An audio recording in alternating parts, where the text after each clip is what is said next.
one thing that I hated ever since about cold approach is that you're starting every time from zero. The big thing with cold approach is it only works if you're getting good at it. So you have to put in a lot of time initially in the beginning anyways to get rid of approach anxiety. And that's one thing we all know will never go away. It's just the mindset that has to change over time. And only once you're good, once you have your few cold approaches set, then you're getting good with this thing. And then you at some point will start to get dates from that. So it's not like it's going to work from the beginning. And then the other thing is you're starting every time from zero because and every guy knows that who was doing cold approaches on the street, lurking through the streets, doing those day game sessions, night game sessions. You always start with a bit of approach anxiety. You're out there with your main man. You're both like, yeah, I don't know. Do you want to really do it today? You see this one, now come, you do it. Now you do it. Now come, now I do it. And then there were like tricks of 3 second rules. Yeah, 3 second rules. And killing the goat, doing the first approach.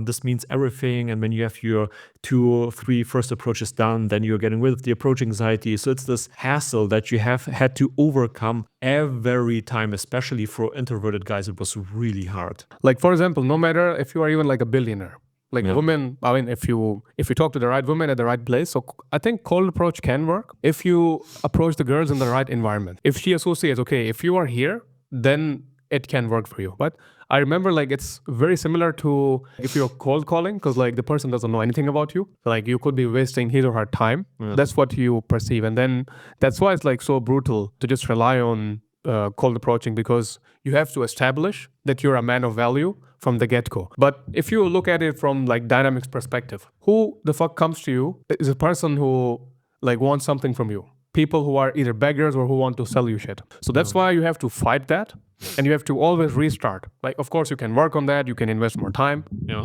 sure. Absolutely. You can do anything you want, right? Yeah. But here on this channel, we tell you how to use leverage and how to get more of having a systematic approach, how to get more results. Yeah, it's about being pre-selected. What you can do cold approach, but similar to cold callings, if you find a way to be pre-selected by your target audience, you're playing a whole different game. So for example, when you're doing cold callings and something might not work out or this and that, the potential lead has some questions, you can still send them some videos, some marketing materials, so on and so forth. And this will increase the chances of this person buying your product maybe at some later point down the road. And same thing goes for cold approach, because if you do cold approaches and the woman sees nothing of value in you at first and you have to convince her with your game, which you can do, and then you just close her to your number to WhatsApp, there's nothing for her to check later on out because she will go on Instagram anyways. That way you should